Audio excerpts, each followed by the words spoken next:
Fala, meus rústicos, tudo bem com vocês? Tudo bem com você, gatinho? Tudo bem com você, gatinha? Eu sou o professor Rainan Machado, aqui do canal Ciência Rústica, com mais uma videoaula para vocês. Nessa videoaula vamos falar sobre isomeria plana. Antes de começar a aula, gostaria de reforçar que se você não é inscrito no canal, por favor, se inscreva, deixa seu like. Isso com certeza vai nos ajudar a continuar produzindo conteúdo aí para ajudar mais e mais alunos do Brasil. Beleza? Sem mais enrolações, vamos lá.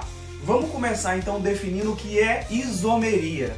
Isomeria é um fenômeno que acontece onde a gente vai ter dois ou mais compostos diferentes, duas ou mais substâncias diferentes que possuem a mesma fórmula molecular. Quando a gente faz uma análise da estrutura desses compostos, a gente percebe que eles têm os mesmos átomos e a mesma quantidade deles. Porém, esses átomos estão organizados de uma forma diferente, portanto, são substâncias diferentes. Então, isso que é isomeria. Mesma fórmula molecular, porém, estruturas diferentes. A gente vai começar falando aqui sobre a isomeria plana, que é o tipo de isomeria que dá para a gente identificar a partir de uma análise da fórmula estrutural plana, Em um plano aí, no caderno, no quadro, a gente consegue analisar esse tipo de isomeria, sem necessariamente precisar de ter aí uma visão tridimensional da molécula, tá bom? Então vamos falar aqui dos 5 tipos de isomeria plana, começando pela isomeria de cadeia.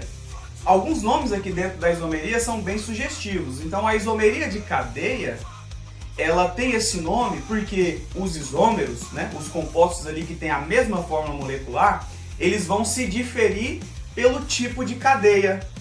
Analise aqui esses dois compostos. Aqui eu tenho o ciclobutano e eu tenho o buteno. Ambos têm a fórmula molecular C4H8. Porém, o ciclobutano ele tem aqui uma cadeia fechada e o buteno ele tem uma cadeia aberta. Mesma fórmula molecular, ambos pertencem ao grupo dos hidrocarbonetos, porém a cadeia é diferente. Isomeria de cadeia, uma cadeia fechada, outra cadeia aberta. Um outro tipo de isomeria de cadeia também, observe esse composto aqui, o metilpropano. Ele tem a fórmula molecular C4H10, assim como o butano. O butano também tem a fórmula molecular C4H10. Porém, o butano ele tem a cadeia normal. Já o metilpropano ele tem uma cadeia ramificada.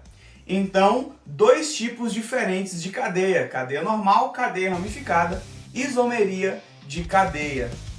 Observe também aqui essas duas aminas. Eu tenho aqui, nesse caso, uma amina primária, que o nitrogênio ele não aparece como heteroátomo, ele aparece aí para fora da cadeia. E aqui, nesse caso, eu tenho uma amina secundária. Essa amina secundária, ela é uma cadeia heterogênea, enquanto aqui na amina primária eu tenho uma cadeia homogênea. Essas duas estruturas de aminas, elas se diferiram pelo tipo da cadeia. Uma homogênea, a outra heterogênea. Então, isômeros de cadeia. Beleza? Então a gente vai ter essas 3 situações aí dentro da isomeria de cadeia. Cadeia aberta com cadeia fechada, cadeia normal com cadeia ramificada, ou cadeia homogênea com cadeia heterogênea. Agora vamos falar de um outro tipo bem sugestivo também, um outro nome bem sugestivo aí de isomeria. A gente vai falar da isomeria de posição. O que vai mudar na isomeria de posição? A posição. A posição pode ser a posição de uma ramificação, a posição de um grupo funcional ou mesmo a posição de uma insaturação. Vamos ver aqui então esse primeiro exemplo. A gente tem aqui o 1-propanol e o 2-propanol. Tá? Ambos têm a fórmula molecular C3H8O. E o que vai diferenciar o 1-propanol do 2-propanol? A posição do grupo funcional. No 1-propanol, a hidroxila, que caracteriza a função álcool, ela está no primeiro carbono. Já no 2-propanol está no segundo carbono. Mudou a posição do grupo funcional, então eu tenho um caso de isomeria de posição. Ou pode ser aqui, ó, o 2-metilpentano e o 3-metilpentano. Ambos possuem a fórmula molecular C6H14. Mas no 2-metilpentano eu tenho a ramificação, né, o grupo metil, saindo do carbono 2. Já no 3-metilpentano eu tenho saindo do carbono 3. Mudou a posição da ramificação, isômero de posição. Ou pode ser também a posição de uma insaturação, né? Que é a ligação dupla ou tripla. Observe esse cara aqui. Esse cara é o 1-buteno. A ligação dupla a partir do carbono 1. Já esse é o 2-buteno. A ligação dupla, a insaturação a partir do carbono 2. Ambos possuem a fórmula molecular C4H8, mas mudou a posição da ligação dupla da insaturação, então é um isômero de posição. Vamos para mais um nome sugestivo aí? A gente tem agora os isômeros de função. O que vai mudar então nesses isômeros? A função orgânica. Olha aqui esse primeiro caso. Eu tenho aqui o 2-butanol. Pelo nome, terminação ol, você sabe que esse cara pertence ao grupo dos álcoois. Mas observe aqui essa outra estrutura do etoxetano. Pelo nome a gente já entende que ele é um éter, né? A gente pode olhar pela estrutura também, né? O álcool tem a hidroxila ligada em carbono saturado e o éter ele tem o oxigênio como heteroátomo. Só de olhar esses dois caras a gente percebe que a função orgânica deles é diferente. E ambos têm a fórmula molecular C4H10O. Um pertence ao grupo dos álcoois e um pertence ao grupo dos éteres. Duas funções diferentes, isômeros de função. Um outro caso também que aparece bastante é aldeído e cetona, né? Qual que é a diferença do aldeído e cetona? Relembrando lá das funções oxigenadas. O aldeído possui a dupla O, a carbonila, na extremidade, na ponta da cadeia. Já a cetona tem a dupla O entre carbonos. Então observe esse caso aqui. O propanal, ele tem 3 carbonos, né? C3H6O. E já olha aqui a propanona, também mesma fórmula molecular, C3H6O. Mas o propanal tem a dupla O na extremidade, ele é um aldeído. E a cetona, né, tem uma dupla O entre carbonos, é uma cetona. Um pertence aos aldeídos, outro pertence à cetona. Dois grupos funcionais diferentes, isômeros de função.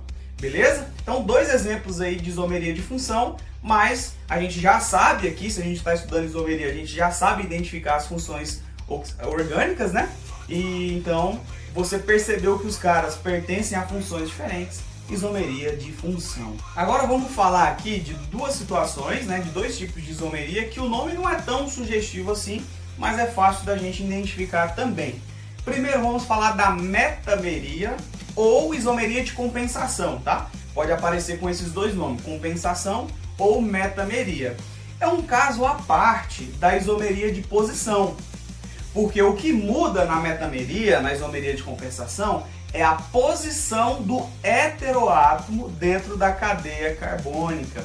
Você lembra, eu sei que você lembra, que heteroátomo é aquele átomo diferente de carbono que aparece lá no meio da cadeia, né? Ele está lá entre dois carbonos, a cadeia vem carbono, carbono e de repente, opa, um cara diferente ali no meio. Então, se eu tenho um cara diferente, ele é hétero, beleza? Heteroátomo no meio da cadeia, né? Aparece entre dois carbonos. E aí, aqui na metameria, na isomeria de compensação, vai mudar a posição. Lembra lá do etoxetano? Olha aqui a estrutura dele. Ele tem 2 carbonos de um lado do oxigênio, do heteroátomo, e 2 carbonos do outro. Mas observa aqui o metoxpropano. Ele tem 1 carbono à esquerda, de um lado, né? E 3 carbonos de outro. O heteroátomo mudou de posição dentro dessa cadeia carbônica, mas a fórmula molecular é a mesma, C4H10O. Então, mudou a posição do heteroátomo dentro da cadeia. Eu tenho o isômero de posição? Não. Eu tenho o caso da metameria ou isomeria de compensação. Ah, por que compensação? Olha ali, eu diminuí um carbono de um lado, mas eu aumentei um carbono do outro lado. De uma certa forma, compensou ali e manteve a mesma fórmula molecular. Então vamos para o nosso último caso aqui, que é o caso da tautomeria, que é uma isomeria dinâmica. Como assim dinâmica? Ela acontece o tempo inteiro, ela não para. Por quê? Porque é um sistema que está em equilíbrio químico. Eu sei que você lembra também que equilíbrio químico, né, que você estudou lá no segundo ano, provavelmente, na segunda série, é aquela situação em que eu tenho um cara se transformando no outro e o outro voltando no um, e isso acontece o tempo inteiro. Então a gente tem aqui também um equilíbrio químico dentro da isomeria, e esse equilíbrio ele é chamado aí, né, é o caso da tautomeria. Vamos analisar as situações que existem um equilíbrio químico? Então eu pego esse cara aqui, que é um aldeído, e esse aldeído ele pode ter uma troca aí dentro dele mesmo, a molécula faz um rearranjo aí. A ligação dupla que está com o oxigênio vai cair para os carbonos e um hidrogênio dos carbonos vai lá para o oxigênio, formando então um enol. E aí o oposto vai acontecer de novo. Aquele hidrogênio que foi para o oxigênio ele vai voltar para o carbono e a ligação dupla agora vai voltar para o oxigênio, né? Carbono-oxigênio, voltando de novo no aldeído. Então aldeído, enol, enol, aldeído. Você tem um equilíbrio aldoenólico, tá bom? Então se você vê um aldeído que está em isomeria com um enol, você então tem aí o caso da tautomeria, é uma isomeria dinâmica, tá? E uma outra situação é com acetona, mesmo raciocínio. A dupla ligação do oxigênio vai cair para o carbono, um hidrogênio do carbono vai para o oxigênio, formou um enol. O enol, o hidrogênio do oxigênio vai voltar para o carbono, a ligação dupla volta para o oxigênio, restituindo a cetona. Então, cetona, enol, enol, cetona, a gente tem um equilíbrio cetoenólico, beleza? Essas são as duas situações aí da tautomeria, isomeria dinâmica, que é uma isomeria com equilíbrio químico. Galera, esses são aí então os 5 tipos de isomeria plana, né? Espero que vocês tenham feito as suas anotações, tenham prestado bastante atenção. Se algum ou outro tipo de isomeria você não tiver entendido, volta aí no vídeo, presta bastante atenção nos exemplos, procure exercícios aí para você resolver aí na internet, né? Com certeza, com um pouquinho de dedicação, parece que é algo assim difícil, mas se você estudar um pouquinho, você vai conseguir identificar cada um desses casos de isomeria. Abraço, muito obrigado, só relembrando que se inscreve no canal, deixa seu like aí nos vídeos, por favor, que isso nos ajuda. Até a próxima!